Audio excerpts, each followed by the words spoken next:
Shalom, selamat pagi sahabat pendengar suara Marturia. Kiranya damai sejahtera Tuhan datang menyapa kita di hari ini.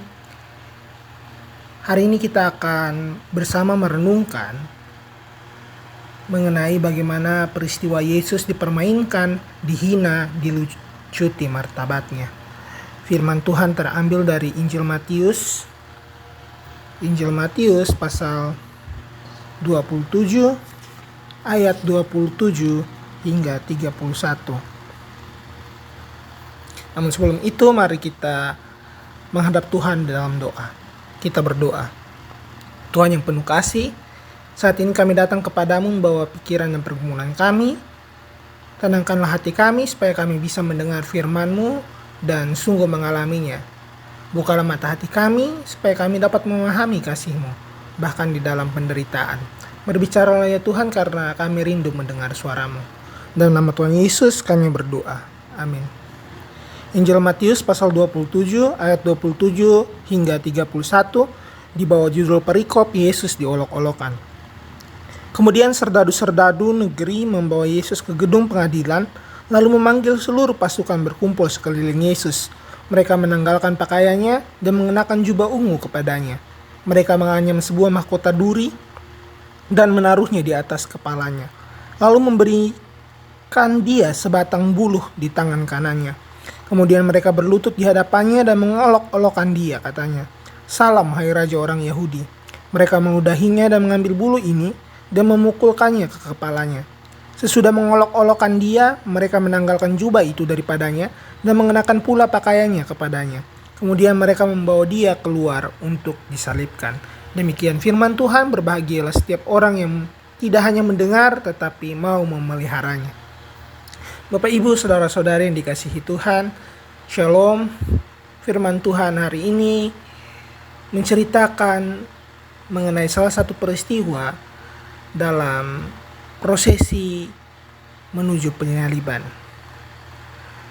Dan ini membawa kita untuk mengetahui sesuatu tentang siapa Yesus dan bagaimana dunia memperlakukan kebenaran.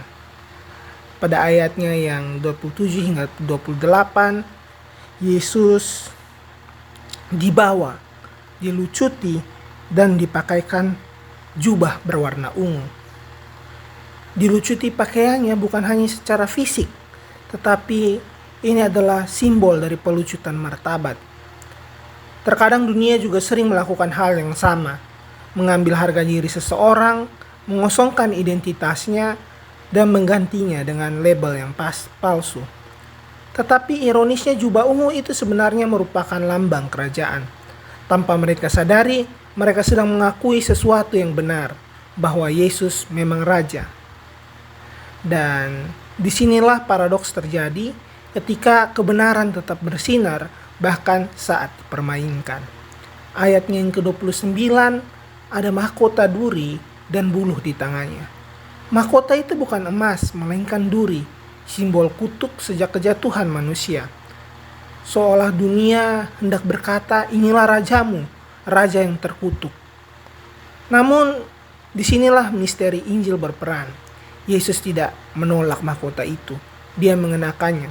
Artinya, ia masuk ke dalam kutuk manusia, bukan untuk dihancurkan olehnya, tetapi untuk menebusnya. Dan berikutnya ada buluh di tangannya. Buluh adalah simbol sesuatu yang rapuh. Raja biasanya memegang tongkat kekuasaan, tapi Yesus memegang sesuatu yang mudah patah. Seakan Tuhan mau bilang, kerajaannya tidak berdiri di atas kekuatan dunia, melainkan dalam kelemahan yang rela mengasihi. Ayat 29 hingga ayat yang ke-30, mereka berlutut tetapi untuk mengolok-olok. Mereka berkata, "Salam, hai Raja orang Yahudi." Mereka berlutut tetapi tanpa iman. Ini mengingatkan kita bahwa kadang-kadang gestur rohani itu tidak selalu berarti kita punya hati yang benar. Seseorang bisa terlihat hormat tetapi hatinya jauh daripada Tuhan.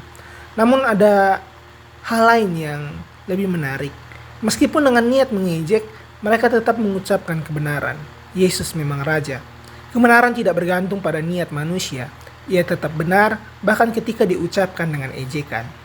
Ayat ke-30, mereka meludahi dan memukulnya. Ludah adalah bentuk penghinaan paling dalam. Itu bukan sekedar kekerasan fisik, tetapi penolakan total terhadap nilai seseorang. Dan di titik ini, Yesus tidak melawan. Bukan karena dia tidak mampu, tetapi karena dia memilih untuk tidak menggunakan kuasanya. Inilah yang sering sulit kita pahami. Kita sering berpikir bahwa kalau bisa melawan, ya lawan. Tetapi Yesus menunjukkan jalan yang berbeda. Kuasa sejati bukan selalu tentang membalas, melainkan tetap mengasihi, bahkan saat disakiti.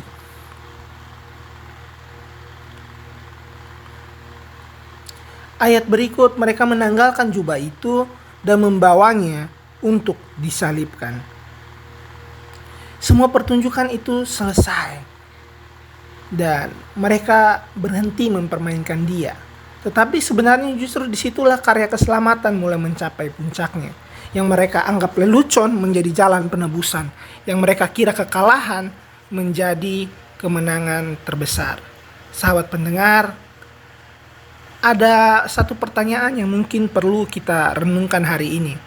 Apakah kita seperti para serdadu yang mengenalnya tetapi tidak sungguh menghormatinya? Atau apakah kita berani melihat bahwa di balik penderitaan ada kasih yang memilih untuk tetap tinggal? Dan mungkin lebih dekat lagi, saat hidup mempermainkan kita, saat kita dipermalukan, diremehkan, atau disalahpahami, bisakah kita percaya bahwa Tuhan sedang bekerja, bahkan dalam situasi yang terasa seperti ejekan? Karena salib selalu dimulai dari hal yang tampak seperti kekalahan. Mari kita berdoa. Tuhan Yesus, kami terdiam melihat kasih-Mu yang begitu dalam. Engkau tidak membalas saat dihina, tidak melawan saat disakiti, tetapi memilih mengasihi sampai akhir. Ampuni kami karena seringkali kami mudah tersinggung, mudah membalas, dan sulit mengampuni. Ajarlah kami memiliki hati seperti Engkau yang tetap setia bahkan dalam luka. Saat kami menghadapi situasi yang tidak adil, ingatkanlah kami bahwa Engkau pernah berjalan lebih jauh dari itu. Dan bahwa di dalam tangan-Mu, bahkan penderitaan sekalipun dapat menjadi jalan kemuliaan. Kami serahkan hidup kami ke dalam kasih-Mu. Di dalam nama Tuhan Yesus kami berdoa. Amin. Sahabat pendengar Suara Marturia, kiranya firman hari ini tidak hanya kita dengar, tetapi tinggal dan bekerja dalam hati kita. Tuhan Yesus, Sang Raja yang dimahkotai duri, menyertai setiap langkah kita hari ini. Shalom dan Tuhan memberkati kita semua.